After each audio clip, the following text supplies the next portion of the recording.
Alexis Lacroix qui va animer le débat arrive. On va faire les présentations avant, comme ça au moins il n'aura pas... Ça sera toujours ça de moins à faire.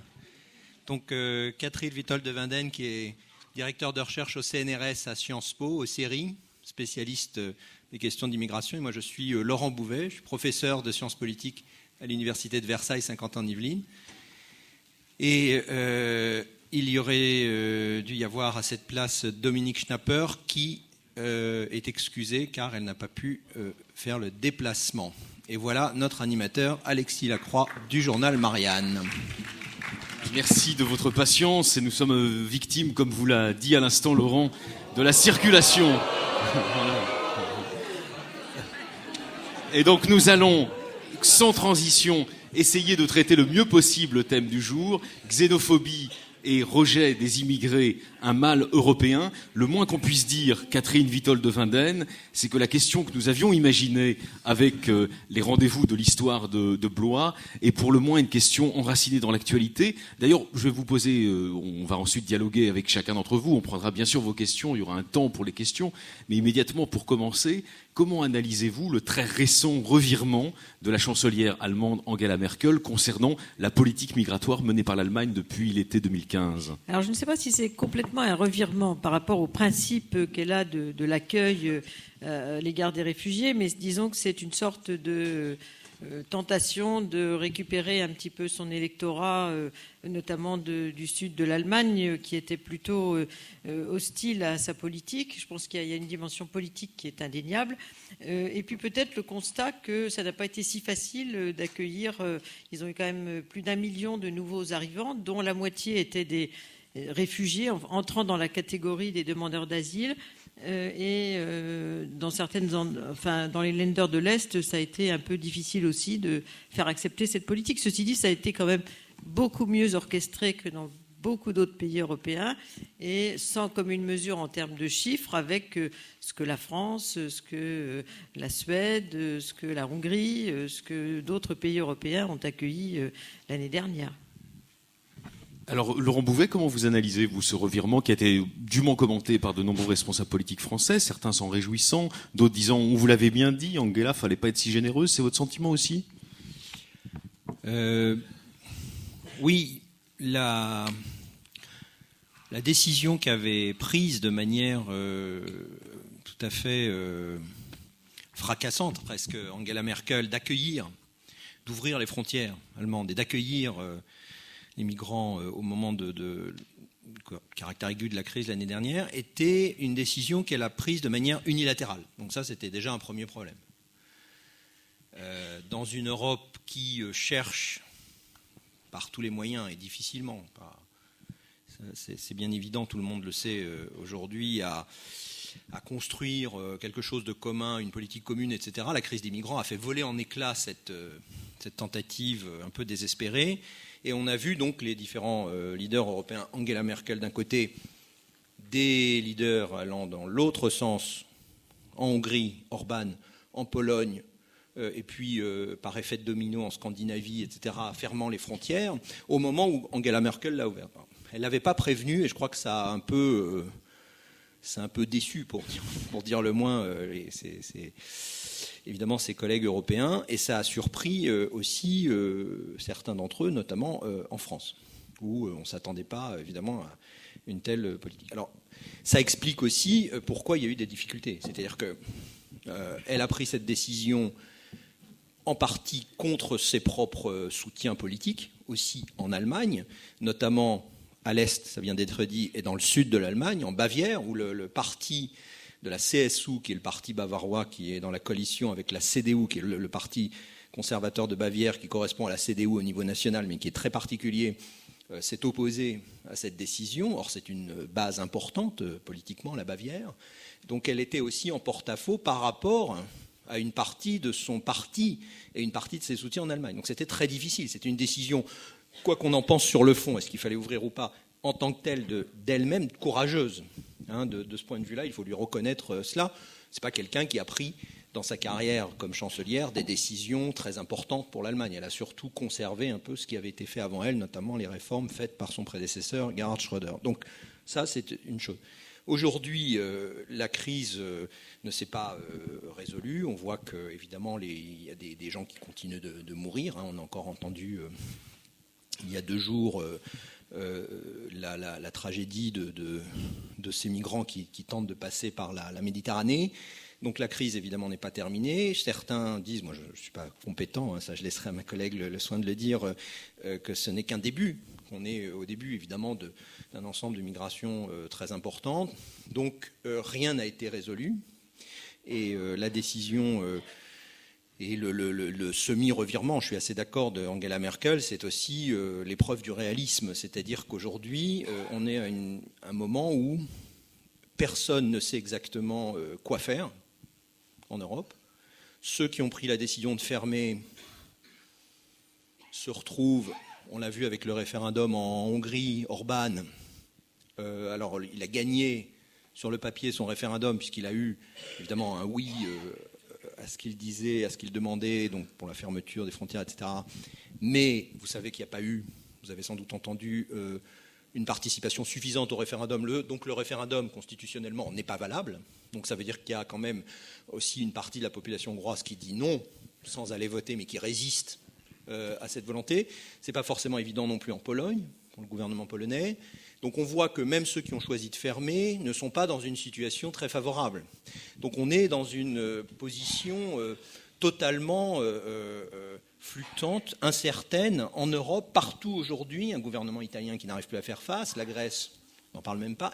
Donc on a une dislocation sans qu'il y ait, contrairement à ce qu'on raconte un peu d'habitude, les populistes qui arrivent et qui seraient capables de tout régler. Certes, Laurent Bouvet, mais tout de même, lorsqu'on avait imaginé l'intitulé de cette conférence avec les responsables des rendez-vous de l'histoire, on sentait bien que même si sur un plan politique, vous avez raison, il n'y a pas forcément de ligne si tranchée, en revanche, il y a des mouvements d'opinion, des lames de fond en matière d'opinion qui traversent l'ensemble du continent européen et qui font quand même pencher la sensibilité collective du côté d'une certaine xénophobie. Alors comment est-ce qu'on peut, Catherine Witold de Winden, analyser justement l'émergence de ce nouveau consensus, en quelque sorte, dans la doxa européenne, qui est un consensus en faveur de la fermeture des frontières et peut-être, dans certains pays, il faut bien l'évoquer, de l'hostilité à l'égard des migrants?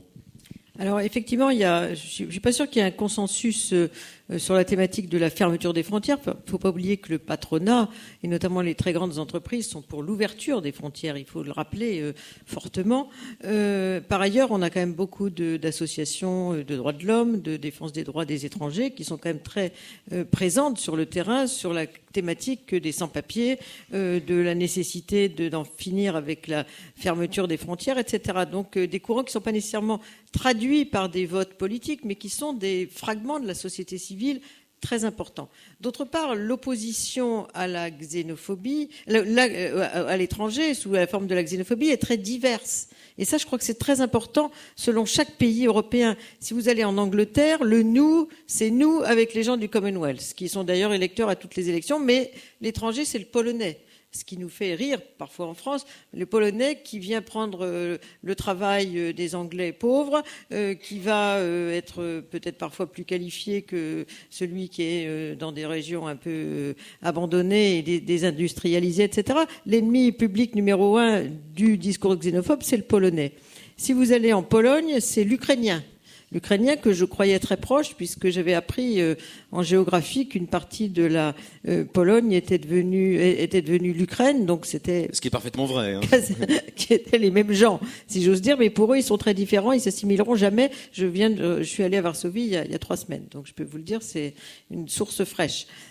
Par ailleurs, on a d'autres pays qui ont construit le discours sur l'islam comme inintégrable, etc., les Hongrois qui disent que les étrangers sont une atteinte à la construction de leur identité ethnique, culturelle, linguistique et que donc il ne faut pas fragiliser cette identité parce que dans le passé ça leur a réussi pour s'autonomiser par rapport à l'Autriche-Hongrie et par rapport au communisme. Et donc on a des diversités de sensibilités sur la thématique de la xénophobie qui sont propres à chaque pays. Donc je ne suis pas sûre qu'il y ait un vrai consensus, ça s'exprime différemment. Il y a un courant xénophobe global, mais avec des cibles extrêmement varié, ce qui affaiblit d'ailleurs ce discours xénophobe Et alors, est-ce qu'on à peut, l'échelle européenne. avant que Laurent Bouvet, justement, vous réponde, ou en tout cas complète votre analyse, est-ce qu'on peut trouver un certain nombre de similitudes idéologiques entre les différents partis nationaux populistes qui se disputent la scène de ces pays européens dans toutes leurs différences. Bien sûr, on ne peut pas comparer le FPE autrichien ou l'UKIP britannique. Néanmoins, ils ont chacun développé des lignes programmatiques qui font de l'afflux des migrants un abcès de fixation pour l'opinion. Tout à fait. Oui. Bien sûr, la question des réfugiés, le terrorisme est venu rajouter une couche supplémentaire dans ce discours frileux et xénophobe, ça c'est tout à fait vrai, mais avec quand même des variantes d'un pays à l'autre. Merci Laurent. Est-ce que vous partagez... Moi, la crise des migrants, réfugiés, peu importe si l'appellation, même si on pourrait en discuter, en fait est venue plutôt durcir encore le jeu de la xénophobie, du racisme et au-delà du problème de ce que, avec d'autres, moi j'ai appelé l'insécurité culturelle qui est tangible dans de nombreux pays, qui n'est plus seulement, et c'est pour ça que la crise des migrants a une spécificité, est venue durcir encore quelque chose qui était déjà là, et notamment vis-à-vis de l'islam, c'est-à-dire que ce n'est plus seulement la peur de l'immigration au sens économique. Le nouvel arrivant vient prendre le pain du bon français, etc., ou du bon immigré qui est déjà là depuis longtemps. Voilà. C'est la peur d'une submersion culturelle. C'est aujourd'hui la peur d'une remise en cause. Alors après, il y a tout un continuum avec des positions différentes. Depuis l'idée du grand remplacement, de l'invasion, où les Européens vont être submergés du point de vue civilisationnel par un islam, par des gens différents, etc. Donc ça a un bout très au bout, quoi, si on veut.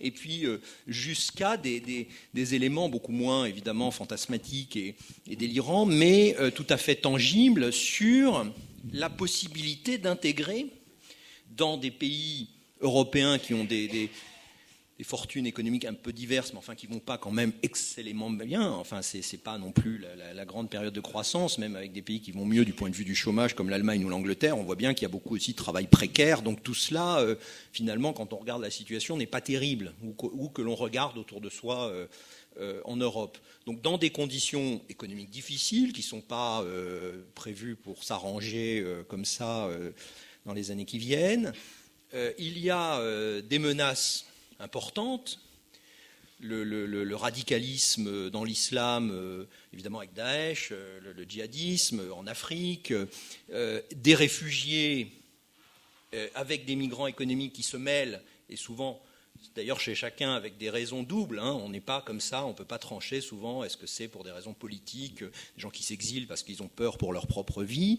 ou parce que c'est économique, souvent c'est les deux à la fois. Et donc, avec comme ça un afflux plus important que les années précédentes, plus le terrorisme ici, chez nous, voilà, dans notre vie. Donc tout cela crée une forme d'insécurité très forte qui mêle les questions économiques et sociales classiques, effectivement, la peur de ne pas retrouver du travail, la peur pour ses enfants de ne pas avoir, etc., que chacun connaît bien, et en même temps des questions qu'on appelle aujourd'hui dans le débat identitaire, le mot pourrait être interrogé, mais en tout cas qui pose la question de qu'est-ce que nous sommes, avec des questions comme est-ce que l'islam est compatible, comme on dit aujourd'hui, avec les valeurs de la République.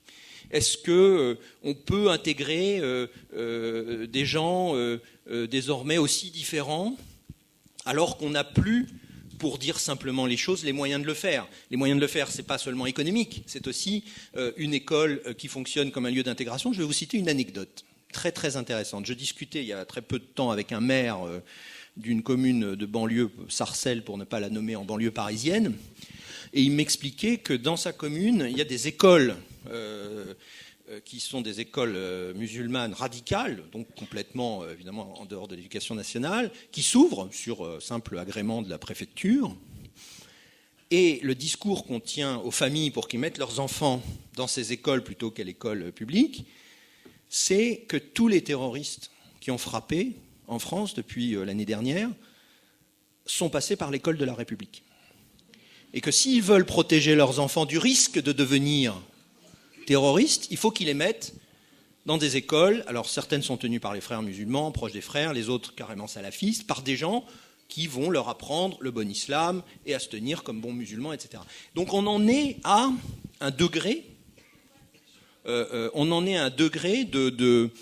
disons, de déconstruction, de dislocation de ce qui fait commun, de ce qui nous est commun, qui ne rend pas visible, même pour ceux qui en ont la volonté, la bonne volonté, l'intégration, et je ne parle même pas des 25-30% qui aujourd'hui, quasiment, quand on regarde les enquêtes au-delà des résultats électoraux dans chaque pays européen, un tiers de la population qui ne veut pas de l'intégration des musulmans. On va en venir justement à ce qu'on peut faire sur la base de ce constat, puisque là vous vous livrez tous les deux à une passionnante description de l'état de l'opinion européenne, française, mais aussi européenne plus largement.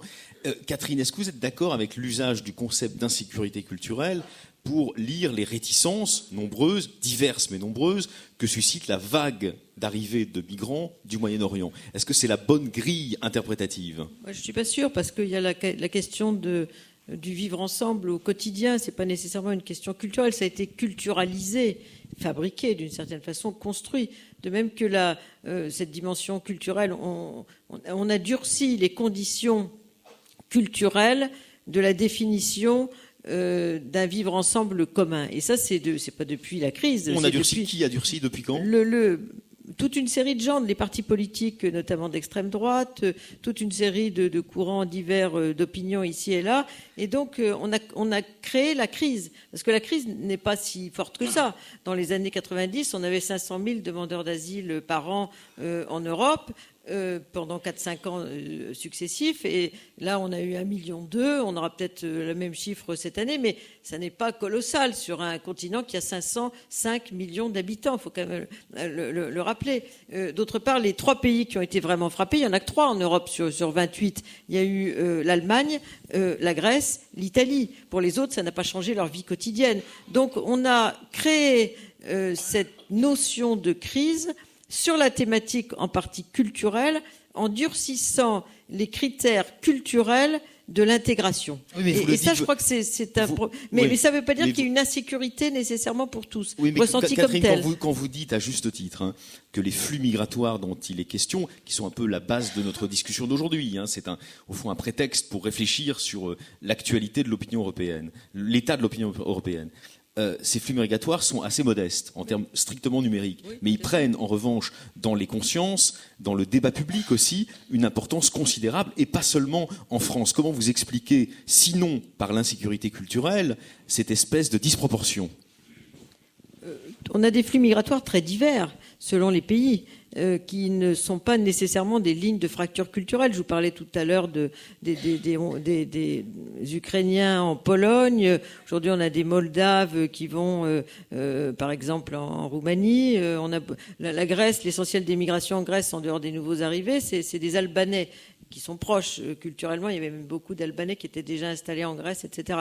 Donc on a un peu durci la ligne de fracture, si j'ose dire, la construction de l'autre, alors que souvent elle est artificielle. Et je crois que c'est ça qui est important à voir. On a créé les conditions de définir la crise en termes culturels, alors que la crise, c'est les conditions de gens qui craignent et qui croient que les migrants vont prendre leur travail, c'est toute une série de faits de ceux qui veulent pas partager le welfare, l'État-providence, etc.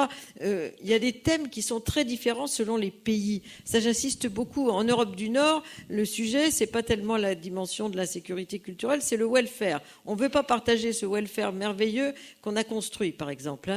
Dans d'autres, en Angleterre, c'est pas l'insécurité culturelle, c'est les Polonais qui nous prennent notre travail. En Suisse aussi, c'est les frontaliers français d'ailleurs qui vont peupler le marché du travail suisse. Et à l'université suisse, c'est les Allemands. Alors je ne sais pas si c'est de l'insécurité culturelle. Mais alors l'insécurité culturelle, qui est la grille, on va dire le paradigme interprétatif du phénomène que Laurent Bouvet a proposé il y a 2 ans dans un livre publié par Fayard, vous pensez qu'elle n'est valable que pour des pays d'Europe du Sud. La France, peut-être l'Italie, peut-être l'Espagne, mais sortie, disons, de l'Europe du Sud, c'est plus une grille valide, selon vous, Catherine? Je dis pas ça, mais je dis que d'une part, il y a la dimension islam liée à un passé colonial qui pèse quand même beaucoup, notamment en France, sur le regard qui est porté sur les nouveaux arrivants et sur ceux qui sont déjà là. Donc ça, je crois que ça pèse beaucoup. D'autres, parce que par exemple en Turquie, la question de l'insécurité culturelle, la Syrie faisait partie de l'Empire ottoman, il faut pas l'oublier. Ils sont pas si différents que ça. Donc je pense que c'est en partie fabriqué par une peur de l'autre, construite sur un passé colonial, sur l'islam, sur toute une série sur le terrorisme, sur toute une série d'éléments, mais qui n'existent pas partout dans tous les pays européens, ou tout au moins qui existent différemment dans les différents pays européens. Alors avant d'aborder avec vous, Catherine et Laurent, les solutions, en tout cas pour sortir du nœud de la crise, dans tous les sens du terme, mais d'abord dans le sens culturel et philosophique que vous soulevez, il faudrait arrêter de culturaliser le problème migratoire. C'est votre sentiment, Laurent Bouvet, aussi? Moi, je suis d'accord pour arrêter de culturaliser. Je suis d'accord pour... il n'y a aucun problème. Le problème, c'est que on n'en décide pas. C'est-à-dire que quand vous dites on construit, ça a été construit, etc., mais bien sûr, mais toutes nos représentations sociales, même nos représentations individuelles d'ailleurs, les représentations amoureuses par exemple, sont construites. Le réel, c'est un vaste ensemble de représentations contradictoires. On a des représentations fausses de tout un tas de choses. Les uns et les autres, par exemple, quand on va voter ou qu'on décide de ne pas aller voter, on ne va pas voter ou on ne décide pas d'aller voter en pure rationalité, de manière strictement alignée avec nos intérêts, etc. Si c'était le cas, d'ailleurs, on n'aurait même plus besoin de faire des élections. Il y aurait des modèles très, très... il y a beaucoup d'économistes, d'ailleurs, qui ont essayé de se lancer dans l'analyse politique avec ce genre de choses. Ça foire à tous les coups, parce que c'est pas comme ça que ça marche.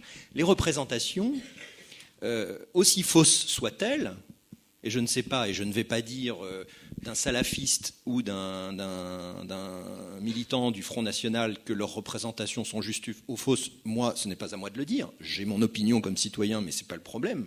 Mais simplement, ce sont ces représentations qui font l'opinion et qui construisent notamment des réactions politiques, des discours politiques, des actions politiques, des politiques publiques, etc.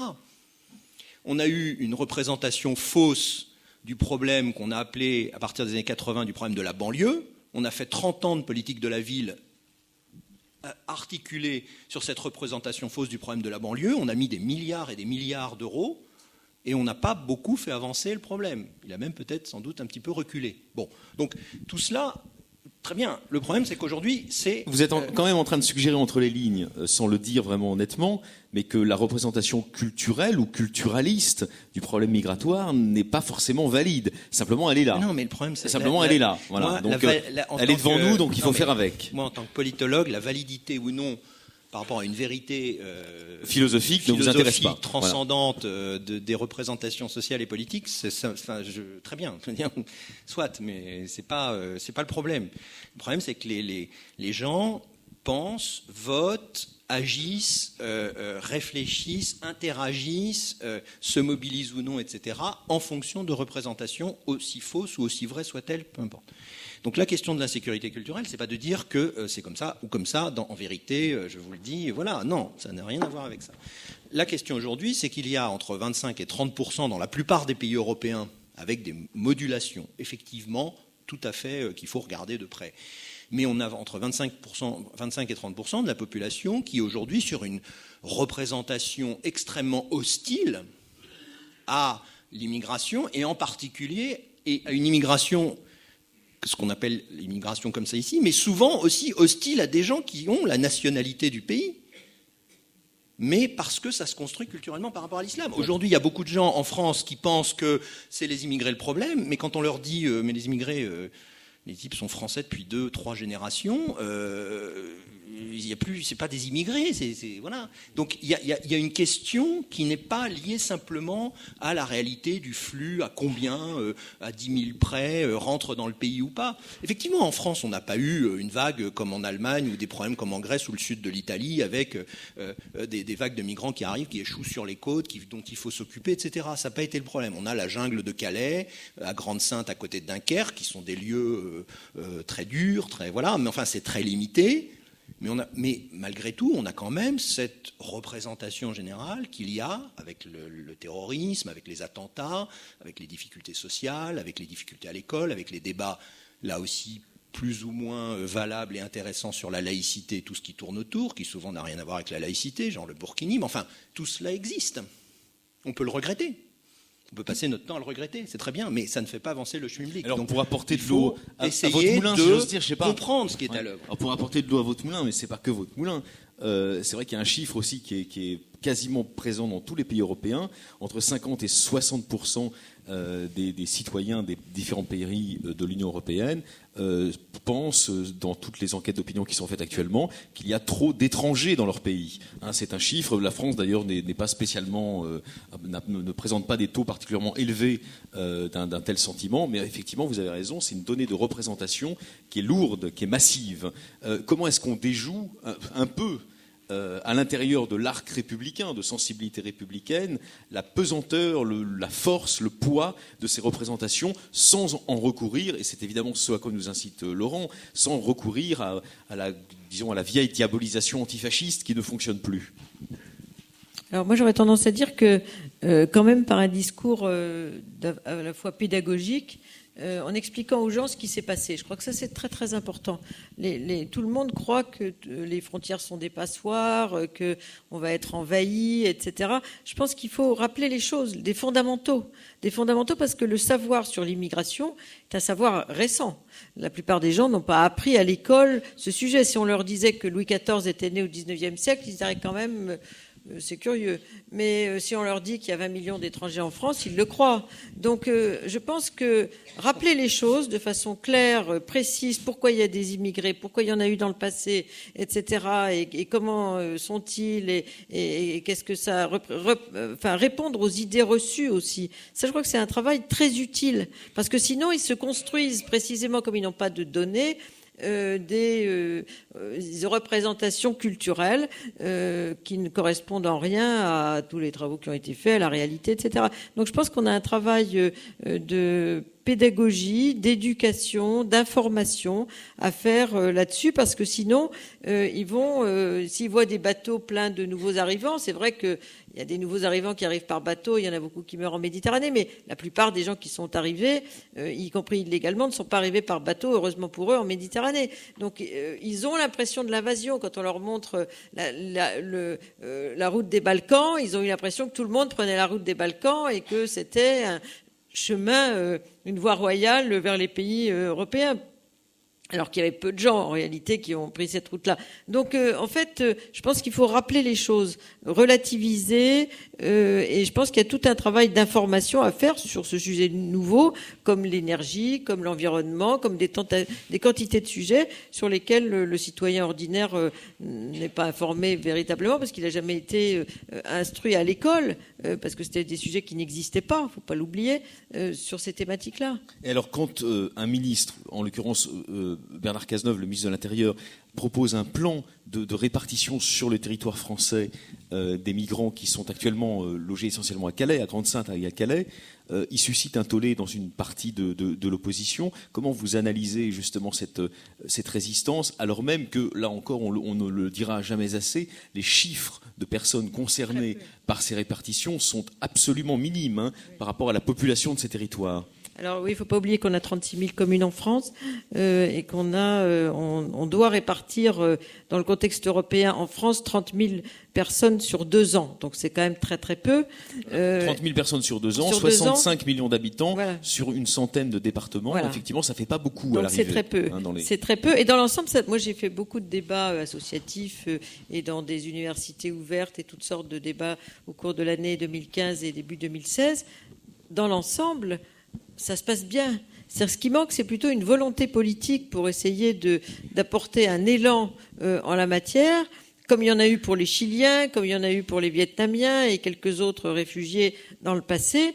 Mais il y a beaucoup de gens qui sont prêts, beaucoup de mairies qui sont prêts à prendre des nouveaux arrivants, même s'il y a un mouvement qui s'est créé autour de Laurent Wauquiez du refus des nouveaux arrivants. Ça n'est pas non plus toute la France, loin de là. Donc c'est pas parce qu'il y a quelques mobilisations fortes que c'est représentatif de l'ensemble du territoire. Laurent, Oui. comment vous réagissez justement Oui, à ces réactions? Non, mais c'est exactement la distance entre la représentation et la réalité des choses. C'est exactement ça. Pourquoi certains maires refusent? Vous avez quand on regarde un peu les profils, vous avez des refus qu'on pourrait appeler idéologiques, auxquels vous faisiez allusion, Laurent Wauquiez, etc. C'est-à-dire avec un discours de fermeté, anti-migrants, etc., politique, dans le cadre de la campagne qui est en train de commencer. On l'a vu avec les arrêtés anti-Burkini dans certaines communes de la Côte d'Azur cet été. Donc ça, c'est le jeu politique.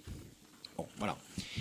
Mais vous avez aussi d'autres maires et d'autres endroits, notamment dans les banlieues des grandes métropoles, qui cumulent les difficultés sociales et qui sont le lieu. Je pense notamment, parce que je connais mieux, en Seine-Saint-Denis, autour de Paris, qui sont le lieu d'arrivée de toutes les nouvelles immigrations, depuis longtemps d'ailleurs. C'est vraiment le lieu parce que le foncier y est moins cher, pour tout un tas de raisons historiques. Il y a beaucoup d'habitat social, etc., dont s'en vont progressivement les anciennes vagues d'immigration qui quittent ces habitats, qui voient arriver des nouveaux, essentiellement aujourd'hui d'Afrique subsaharienne d'ailleurs. Beaucoup plus que des migrants du Proche-Orient, en France évidemment. Et on a là la difficulté de dire c'est encore les mêmes, si vous voulez, qui vont devoir, sans beaucoup de moyens, parce qu'il y a une diminution des subventions aux collectivités locales, parce qu'il y a tout un problème de politique publique, on va devoir encore prendre sur nous notre part de la misère du monde, comme disait Michel Rocard. Donc il y a aussi ce refus-là. Donc c'est pas juste effectivement refus idéologique, etc. Cela dit, le réflexe, on le voit bien dans certaines communes, est le même que par rapport au débat qu'il y avait eu il y a quelques années sur la nécessité dans la loi de créer des terrains pour l'accueil des gens du voyage. Des terrains viabilisés avec un certain nombre de commodités pour pouvoir accueillir. Et avec des réactions extrêmement hostiles de la population. Donc on a... alors, tout ça pour dire quoi? Enfin, moi, ce qui me paraît intéressant, une fois qu'on a fait ce constat, c'est de dire qu'il faut faire attention à ces réactions. C'est-à-dire pas faire attention à la réaction de Wauquiez, mais il faut faire attention aux réactions de la population, des élus de terrain qui ne sont pas dans l'idéologie de « je rejette », etc., mais qui disent « attention, nous, on a déjà un nombre de difficultés dans nos écoles, on ne peut pas accueillir, notre centre d'action sociale est complètement submergé, on ne peut plus assurer une vie un tant soit peu décente à ces nouveaux arrivants, etc. Ne surchargeons pas comme on l'a fait depuis longtemps, toujours les mêmes.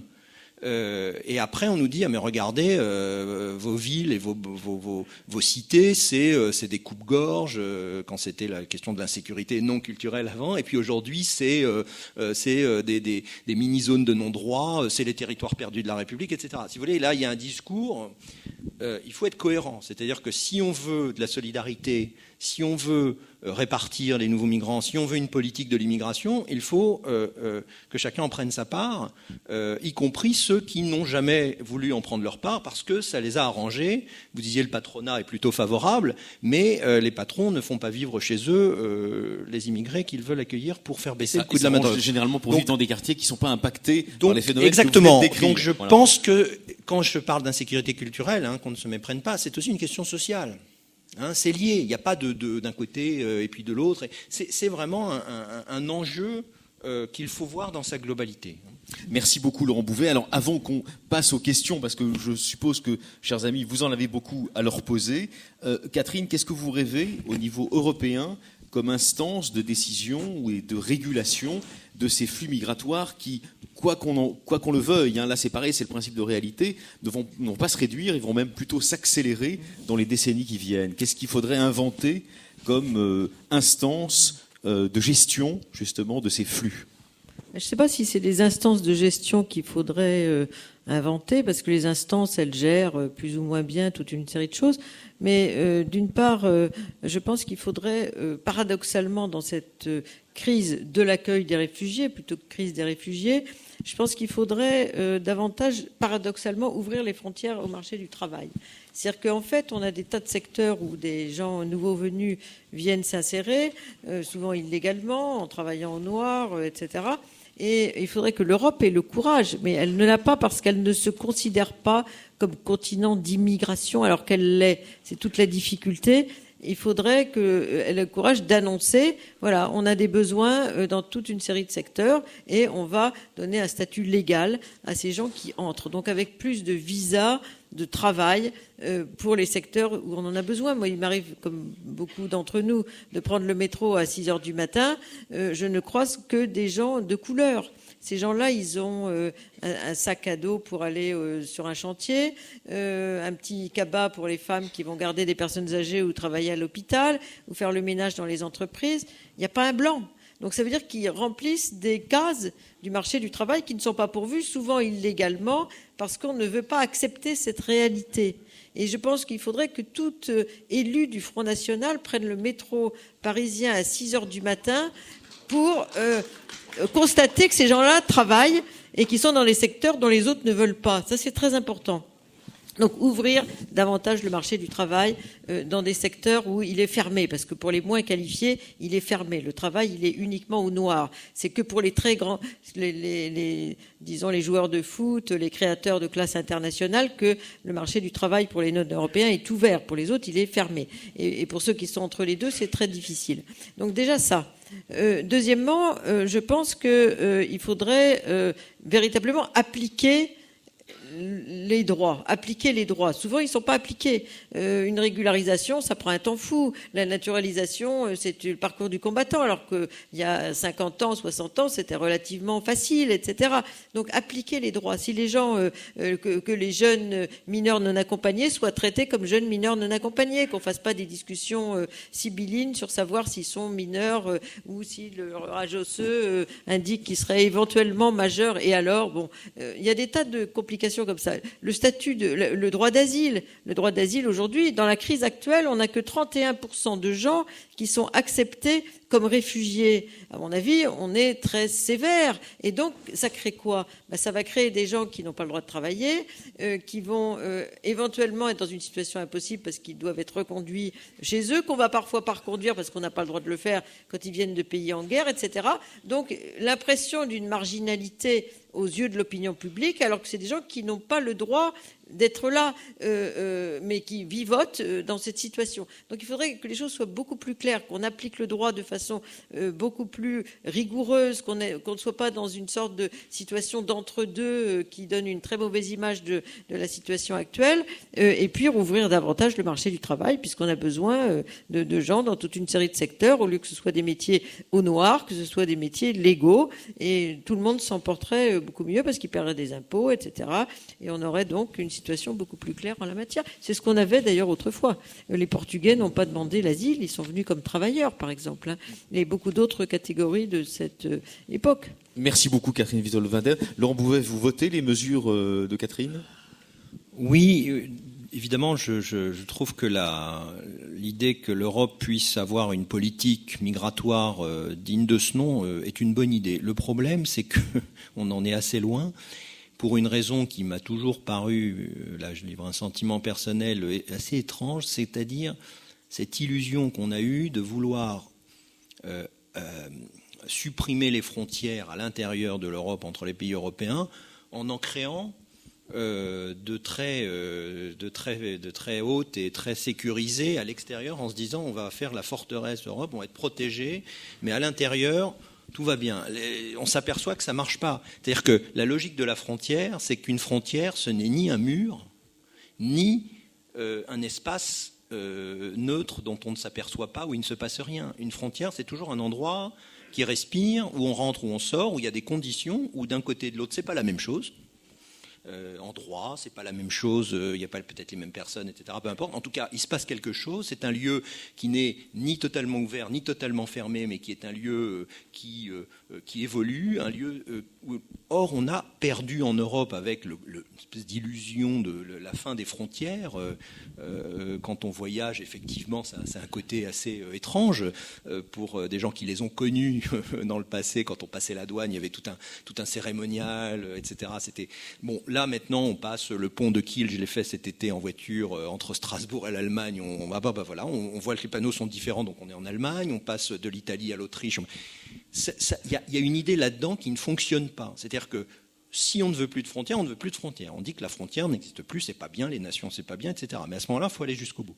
Sinon, on prend en compte la réalité, dont on parlait tout à l'heure, les représentations aussi de ce que sont des nations, de ce que sont des peuples, de ce que sont des sociétés différentes. En Europe, il y en a des différentes, on en a parlé, et vis-à-vis de l'extérieur, avec des choix politiques qui doivent être démocratiques, qui doivent être acceptés, qui doivent être les choix des citoyens européens dans chaque pays, etc. Et pas comme on nous l'a évidemment fait ces dernières années, vous avez décidé ça, on fait autre chose. Vous avez décidé les frontières, hop, elles n'existent plus. Ah mais en revanche, il y a une frontière, alors là, les migrants, ils sont là, on met des camps, et voilà. Ça ne marche pas. Donc moi, je suis pour une politique migratoire européenne digne de ce nom et qui rend justement leur dignité à tous, mais je pense qu'il faut pour cela revoir, me semble-t-il, d'abord, alors ça fait beaucoup, je suis d'accord, c'est la barre était à un niveau élevé, il faut d'abord revoir le projet européen lui-même. Avant l'organisation géographique même, à la limite. Et de savoir où est-ce que s'arrête l'Europe, et ne pas penser que l'Europe c'est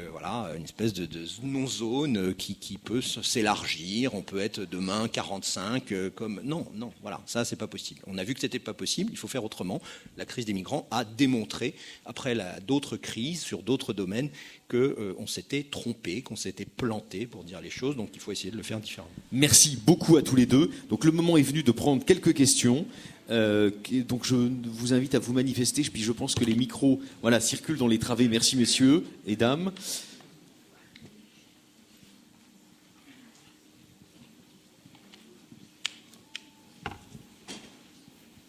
Bonjour. Merci beaucoup pour ces interventions qui me rappellent des tas de souvenirs, mais et avec lesquels je suis pleinement d'accord. N'y a-t-il pas fondamentalement, et je m'adresse à l'une comme à l'autre, en fait, aujourd'hui, par rapport à ce que nous connaissions, et je vais évoquer un autre phénomène, un autre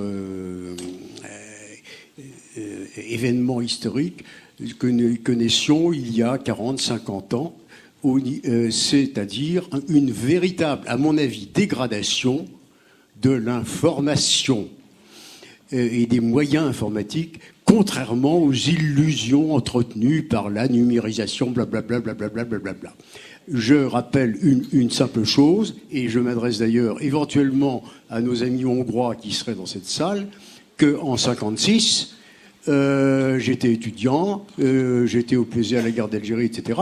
Mais nous avons accueilli à bras ouverts ceux que nous appelions des dissidents, les gens qui avaient subi la terrible répression soviétique à Budapest et ailleurs. Alors, je réitère ma question.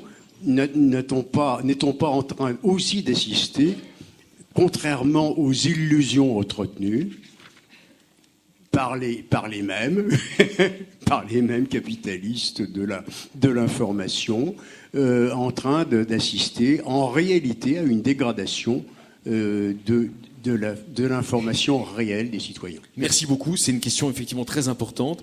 Ils vont essayer de vous y répondre. On va peut-être la regrouper avec d'autres questions s'il y en a tout de suite. Oui, apparemment, c'est le cas. Non, ça n'est pas le cas. Pardon ? Oui, si, c'est le cas. Bon. Moi, je voudrais poser une question. Est-ce qu'on ne peut pas reprocher en fait à l'Union européenne de ne pas avoir essayé de développer plus de fédéralisme pour avoir véritablement un gouvernement central qui puisse prendre des décisions ? Parce que j'ai l'impression que les pays tels que l'Autriche, la Hongrie, eux ont la crainte quand l'Empire ottoman, ils ont vaincu les Ottomans quelque part dans l'histoire à Lépante, je crois. Bon, on mange encore des croissants, on a des viennoiseries qui les rappellent. au nord, il y a les Polonais, eux, ils ont un peu la trouille quand de l'ex-Union soviétique et ces choses-là. Alors, peut-être que, en fait, on est xénophobe, mais on a la trouille, en fait, historiquement, quand on fait de ces populations-là. Et c'est ce qui fait qu'on rejette un peu l'islam ou tout comme ça. Non pas tellement l'islam dans ses principes religieux, mais en fait, on se méfie de l'Empire ottoman. Voilà. Merci beaucoup. C'est deux grandes questions. Donc la limite au fond de l'information à l'heure du numérique, et finalement un des substrats de l'insécurité culturelle serait en fait une méfiance atavique. Qu'est-ce que vous en pensez, Laurent ? Est-ce que c'est pas une des pistes pour enrichir le concept d'insécurité culturelle ? Alors je reprends à la dernière, je reviens. Sur l'Empire ottoman, oui, pour les populations d'Europe centrale et orientale, il y a effectivement une histoire. Il y a eu 2 sièges de Vienne. Vous faisiez allusion au croissant, c'était dans l'un des 2 sièges. 2 fois Vienne a été assiégée, sauvée justement par les Hongrois, les Serbes qui se sont toujours vus comme les remparts depuis le XIVe siècle à l'avancée des musulmans, etc. Donc il y a cette histoire. On n'a pas tout à fait la même. Le lointain souvenir des Arabes à Poitiers, soi-disant, est quand même assez particulier pour nous. C'est pas la même chose. On a plus évidemment le lien colonial, notamment surtout l'épisode algérien. Avec on a resté. Il y a eu une histoire commune avec l'Algérie pendant très longtemps, beaucoup plus qu'avec n'importe quel autre pays d'ailleurs, de ce point de vue-là. Non, la question que vous posez, elle renvoie à une question qui est aujourd'hui fondamentale, qui est autour de l'islam. Je crois que plus que les migrants, plus que l'immigration, plus que même la laïcité, etc., la question c'est celle de l'islam. C'est-à-dire qu'est-ce qu'on va faire avec l'islam ? Et quand je dis avec l'islam, c'est dans les 2 sens du terme. C'est-à-dire qu'est-ce qu'on va faire avec l'islam ? Comment on fait avec, si on n'est pas de l'islam, mais aussi qu'est-ce qu'on fait avec l'islam ? C'est avec les musulmans, avec tout un tas de gens qui sont de confession musulmane, mais qui se sentent tout à fait français, qui se sentent tout à fait intégrés, qui sont des Européens musulmans, pour ne pas dire simplement des Français. Donc, qu'est-ce que ça veut dire ? Il y a 2... Enfin, moi, je vois deux grandes possibilités, deux grandes thèses qui peuvent être ou non validées. Il y a la thèse du choc des civilisations, dont vous avez entendu parler, qui est une thèse... dont du politologue Samuel Huntington, un politologue américain qui a bon, peu importe les origines, il a été bien vilipendé alors qu'il disait des choses beaucoup plus intéressantes que ce qu'on lui a fait dire, mais enfin peu importe. En tout cas, la thèse, c'est qu'il y a des civilisations reposant notamment sur la religion comme fondement de civilisation essentielle, qui ne sont pas compatibles et qui se font la guerre historiquement sur le long terme. Bon, position avec les Ottomans ou avec les Arabes en est évidemment un épisode. Les croisades, enfin on peut... Est-ce que c'est ça ? C'est-à-dire, est-ce qu'on est dans un choc de civilisation ? C'est-à-dire, est-ce qu'aujourd'hui, l'islam est entraîné par sa partie la plus radicale dans une guerre avec une guerre millénaire pour la vérité, la vérité de la croyance, voilà, qui est entraînée dans sa guerre avec les chrétiens, avec d'autres, etc. Ok. Est-ce que c'est ça ? Où est-ce qu'on est ? Et moi, c'est plutôt ce que je vois à travers ce qui est en train de se jouer, c'est qu'il y a non pas un choc de civilisation, auquel je ne crois pas, mais il y a une bataille et une guerre idéologique. On est rentré à nouveau dans une guerre idéologique comme on en a vécu au XXe siècle, contre le totalitarisme. Le nazisme, le fascisme, et puis ensuite dans la guerre froide, sous une autre dimension, contre le communisme, version stalinienne et autant. Bon. Et on est aujourd'hui, je pense, plutôt dans cette configuration. On commence une longue, à mon sens, très longue guerre idéologique contre un ennemi qui me paraît de plus en plus bien repérable, qui n'est pas l'islam, qui n'est pas la religion, qui est l'islam politisé, radicalisé politiquement, un islamisme politique, si vous voulez, qui est une vision de l'islam à travers le califat tel qu'il a été instauré par Daesh, à travers tout un ensemble aussi bien dans le salafisme, le wahhabisme de ce côté-là, chez les frères musulmans qui ont développé cette thématique depuis les années 30, dans d'autres groupes, y compris dans des transformations d'un islam plus traditionnel, plus modéré, comme le soufisme africain, qu'on voit un peu à l'œuvre déjà dans la bande subsaharienne, sahélienne. Donc, on a là des éléments de radicalisation. Et ce n'est pas de civilisation, parce que ça ne concerne pas tel ou tel pays, c'est global, pratiquement mondial, même si évidemment il y a des continents comme l'Amérique qui sont moins touchés, mais surtout qui entraîne non pas des musulmans contre des chrétiens, mais des musulmans contre d'autres musulmans. C'est-à-dire qu'une immense majorité des musulmans, partout dans le monde, pas seulement en France, etc., ne veut pas d'un islam politique.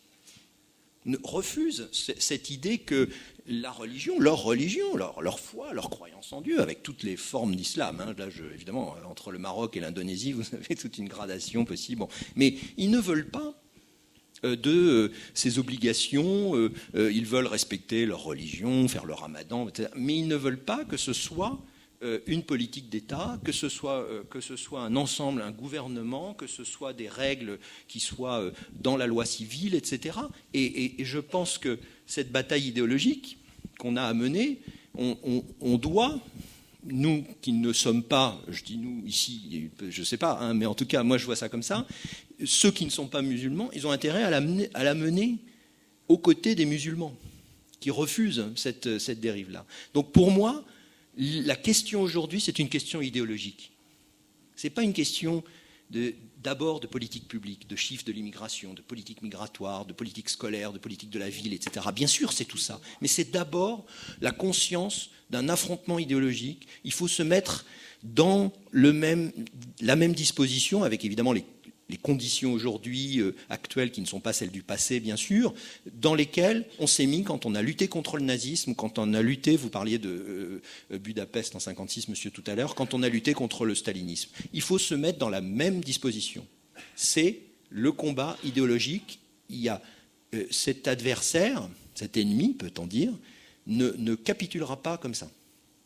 Il faut lui faire la guerre. Alors, il y a les militaires, il y a nos soldats, il y a nos policiers qui leur font la guerre, et heureusement qu'ils sont là, mais il faut aussi leur faire la guerre dans nos têtes, dans nos attitudes, à l'école, dans notre parole publique, pédagogique, etc. Je crois qu'on est là. Et si on laisse la version choc des civilisations l'emporter sur ce combat idéologique, on le perdra. Et tout le monde sera perdant.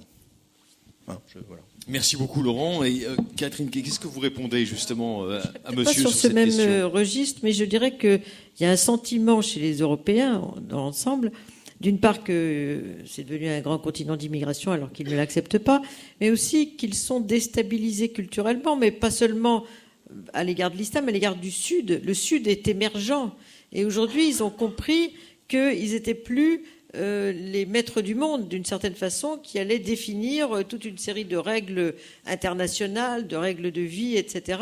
Et je pense que dans l'insécurité culturelle, il y a ça aussi. Il y a la peur d'un monde qui apparaît, qui vient d'Inde, qui vient de Chine, qui vient d'Afrique, qui vient de toute une série de régions du monde, surtout du Sud, et surtout de la part de gens plus pauvres, qui prendraient la place que eux, hégémoniques, que eux, ils ont eu dans le passé, et le sentiment d'être déstabilisés culturellement, mais aussi économiquement, politiquement, diplomatiquement, par ce monde qui est en train de bouger aujourd'hui. Et je crois que dans cette peur, il y a ce phénomène-là aussi, la peur d'un nouveau rééquilibrage du monde où le Sud aura une place plus importante. Merci beaucoup. Alors on va reprendre peut-être un très bref tour de questions. Et et on va répondre aux médias juste après. Il faut répondre. Mais juste un mot rapidement parce qu'on a parlé longtemps. Mais enfin surtout moi d'ailleurs, pardon. Non, mais allez-y. Rapidement sur les médias, je crois qu'il faut. Il faut pas être. Si nous sommes pour une régulation de l'immigration, tu répondras aux médias après, c'est pas grave. Allez-y, monsieur, allez-y. Allez-y, on vous écoute. Il n'y a pas une question ? Il y a quelqu'un qui avait commencé à parler. C'est moi. Allez-y. Alors on vous écoute. Voilà. Je demande la parole parce que il y a un an, le 6 octobre 2015, paraissait sous ma signature un article migrant. Je peux vous le lire si vous le voulez, mais enfin. Mais ce qui me choque. Résumez-nous le propos.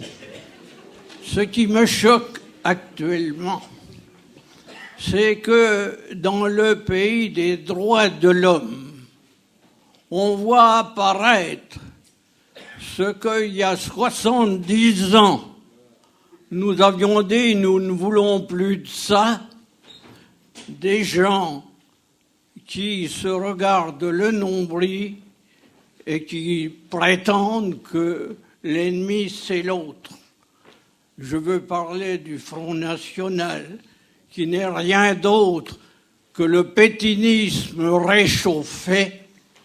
Et quand je pense que les migrants vont ressortir dans le combat politique, on a un peu honte d'être le pays des droits de l'homme.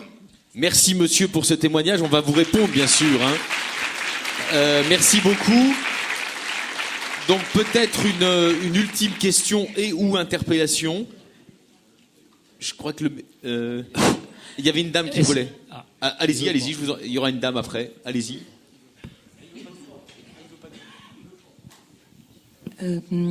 En résonance à ce que vous dites, moi je suis très sensible aussi effectivement au rôle des médias. Tout simplement, j'ai eu le sentiment cet été de beaucoup entendre parler du Burkini. Et par contre, le discours de François Hollande sur les harkis, je ne sais pas s'il a été aussi relayé. Merci beaucoup. Alors Catherine, les médias font-ils pas toujours leur travail? Bon. Et est-ce que le Front National peut être qualifié de surgeon ou de rémanence ou de résurgence du pétainisme français? Alors sur les médias, non, je pense que moi je les fréquente de temps en temps, y compris aujourd'hui, mais je pense qu'ils font leur travail. Sauf qu'ils ont un travail qui n'est pas celui de l'universitaire, par exemple, c'est-à-dire qu'il faut qu'ils rendent compte de l'actualité. Et donc, rendre compte de l'actualité, ça veut dire aussi faire un zoom sur une situation donnée, etc., mais qui n'est pas nécessairement une situation qui va être comme ça le lendemain, le surlendemain, etc. Donc, la vision qui est donnée par les médias n'est pas nécessairement la vision de long terme qui est celle du quotidien que d'autres étudient. Et donc, les gens qui regardent uniquement, surtout un médium télévisé, eh bien, ils auront une image fausse parce qu'ils croiront que aujourd'hui, tout le monde arrive par la Méditerranée, tout le monde arrive par la route des Balkans, alors que c'est des moments très précis et qui correspondent à des situations très précises. Et c'est une image fausse que de croire que l'Europe est une citadelle assiégée si on ne fait que regarder ces images. C'est pas le même métier. Je ne pense pas que ce soit une responsabilité en tant que média. C'est un métier qui est différent de celui qui va analyser du long terme. Merci beaucoup, Laurent Bouvet. Oui, alors puis pour répondre aussi au monsieur tout à l'heure sur votre question. On vous a interrompu, on est désolé. Non, mais aujourd'hui, la grande révolution dont vous parliez numérique, c'est qu'en fait, les médias qui donnent l'information, comme la télévision, du haut vers le bas, c'est-à-dire qui donne l'information à un public captif, en tout cas qui regarde et ou qui écoute ou qui lit, et débordé, ces médias-là, traditionnels, on va dire, sont débordés par justement des médias, alors qu'on peut appeler les médias sociaux, les réseaux sociaux, il y a tout un ensemble de choses, où chacun peut être producteur d'informations, avec tout ce que ça comporte comme risque. C'est-à-dire que vous avez, moi je le vois même chez des étudiants à la fac, le complotisme. C'est-à-dire qu'ils vous disent des choses, mais vous vous pincez, quoi. Vous leur faites des cours sur, moi je fais des cours plutôt la philosophie politique, l'histoire des idées politiques, les doctrines, etc., où j'essaie de bien remettre. Et ils vous disent des trucs, mais vous vous demandez comment c'est possible. Où est-ce qu'ils ont pu voir ça ? Même en fréquentant Internet, les réseaux sociaux, on n'arrive même pas soi-même des fois à voir des trucs pareils. Donc on se dit, mais voilà, et c'est considérable ça. C'est-à-dire que c'est pas juste comme ça 3-4 complotistes dans leur coin qui faisaient leur petite fanzine avant ou leur petit blog. Et là aujourd'hui, on a et donc dans la construction de ces fameuses représentations auxquelles participent les médias traditionnels, ça a été analysé de très longue date. Évidemment, la télévision participe à la construction de représentations visuelles, d'images.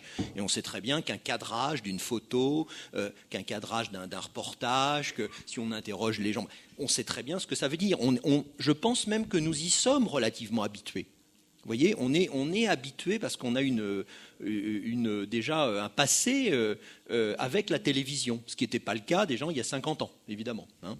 Et puis pareil pour la radio, etc. Aujourd'hui, le problème, c'est qu'on est complètement débordé. Les journaux, Marianne peut en témoigner, sont débordés aussi par ces éléments. Et que, vous savez, dans tous les journaux, dans toutes les émissions, etc., maintenant on fait du fact-checking.